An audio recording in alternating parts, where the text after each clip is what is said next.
Ya. Jadi bila ubah, okey. Tak boleh ubah.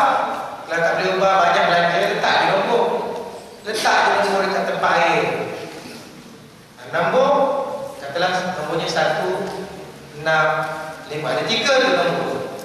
Jadi satu nombor 1 dan 5 ada pengertian, ada cerita dia yang dirangkaikan mengikut asas yang kita dapat tadi. Kita jadikan satu ayat. Okey, tak payah buka, tak payah pindah, tak payah tukar. Nombor sudah menyediakan ruang itu. And then katalah kedudukan kita punya counter weight kita dah salah. Bukan saluran magnet, arus aliran magnet yang boleh menarik kita punya pelanggan datang ke jabatan kita. Kita gunakan nombor juga. Jadi ada orang satu beli nombor, dia pun buat nombor tu dia tahunya emas, dia bagi berkelip-kelip, berkilau-kilau hutan. Makin you lakarkan bentukkan nombor tu makin cantik, makin mewah, makin kuat energi. Kalau dia letak pakai kapur je, macam cerita piramid tu, tak kuat energi dia. Kan? Dia kena dimewahkan semua benda. Jadi sebab tu orang selalu beli nombor itu sampai 3-4 ribu ringgit hanya dah letak satu tempat. Walhal boleh letak dicari pakai kapur. Tapi kenapa yang ini lebih hebat daripada nombor dicari pakai kertas tadi? Sebab penemunya siapa? Penemunya ada satu pengasas. Pengasas ni telah mengilhamkan nombor daripada emas ni untuk diletakkan bagi menyelesaikan banyak perkara. Dia pun jual nombor ini pada syarikat.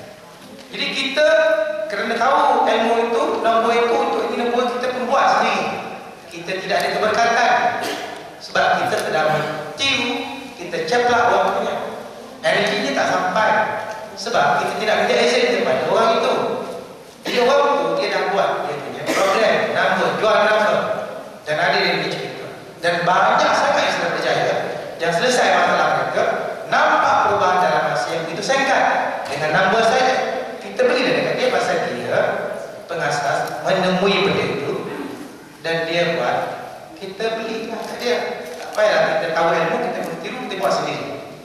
Jadi serupalah macam beberapa student kita yang adik sama, kerana dia fikir dengan meniru ilmu kita ini dan buat produk yang lebih kurang yang apa-apa, dia berjaya.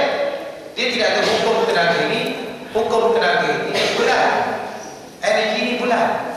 Satu masa sampailah ke titik tempat persinggahan itu kembali akan hancur. Bila dah hancur dia, mungkin penyakit, mungkin mati, mungkin naas. Lepas itu disalahkan Profesor Dr. Grisham ni sebenarnya ada walker.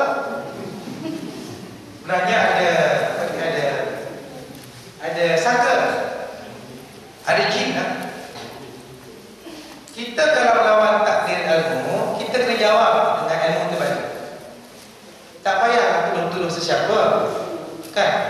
Betul tak? Jadi adakah patut saya yang menyebabkan kematian A, kematian B, logik ke? Siapa yang boleh terima cakap orang itu pun tak siuman. Orang yang boleh menerima, ada student saya yang terpengaruh, saya akan betul juga tidak siuman. Jadi siapa yang percaya pada fitrah-fitrah yang bukan ini, rendah betul lah darjahnya. Kerana terlalu bodoh sangatlah kita boleh terima bulan-bulan yang saya bagi petang siang malam, penat otak saya mengkaji ilmu. Tak ada masa saya nak bunuh orang pakai vibration. Kalau nak boleh ilmu tu saya dah tembak satu orang, bagi dia pergi dulu lah. Kan jadi bodoh lah. Ada yang pengaruh. Terpaksa saya ingatkan student saya hantar SMS supaya dia kata pengaruh benda-benda ini. Inilah ujian. Apabila tingkat energi, masa nak masuk dalam ruang kita, nak sebati, nak resonan. Apabila dia cukup amplitude, cukup resonan, kita dah tak boleh nak bawa pasal rupa-rupanya ruang kita tak boleh menerima masa ini. Ruang kita tak boleh menerima beban ilmu ni. Akhirnya kita jadi bodoh. Lepas tu kita buat benda yang bukan. Dan kita sangka kita hero.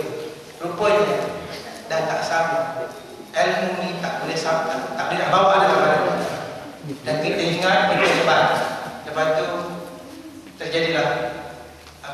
pernah keluar sebagainya. Ya, jadi saya harap aliran ilmu ini sesuai dengan diri kita untuk kita bawa, untuk dia mengalir dalam darah kita. Ya, yang mana engkar itu satu ketetapan, satu takdir yang sebenarnya ruang dan isi masa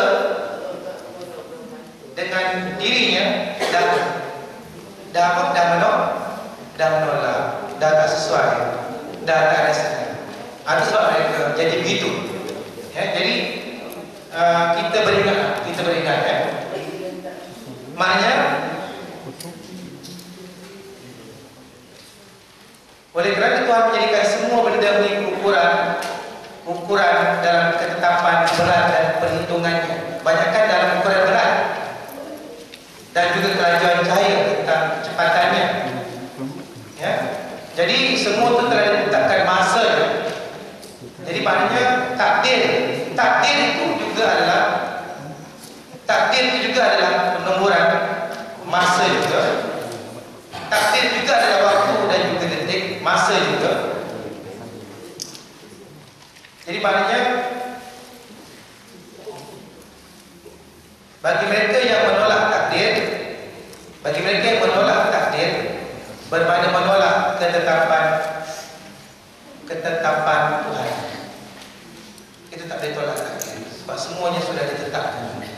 Takdir itu juga ada ukurannya. Ya. Jadi kita mesti ingat setiap saat kalau kita tak beringat ke ilmu, sesungguhnya kita sangat cenderung kepada kesesatan. Sangat cenderung. Setiap saat cenderung sesat. Jadi kita kena beringat. Tambah-tambah mereka yang sudah mempelajari ilmu nombor dan warna ini akan senang saja diuji oleh syaitan. Ya. Jadi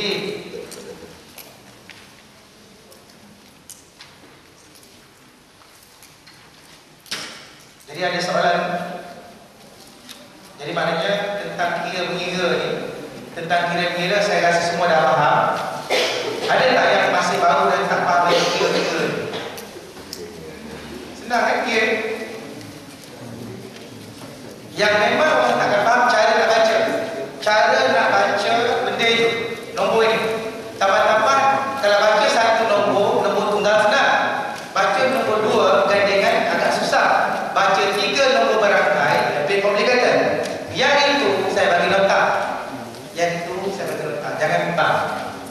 Kalau itulah saya nak ajar, memang nanti benda itu tak konsisten. Bagi nota dan dia tengok setiap cerita dia ikut elemen.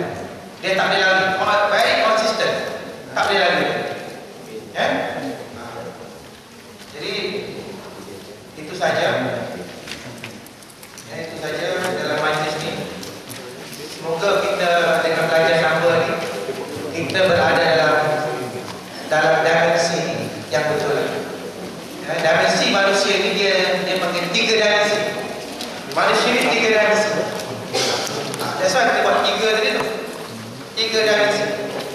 Jadi kalau kita buat 3 dimensi, bermakna jin, iblis dan syaitan tak boleh kacau kita.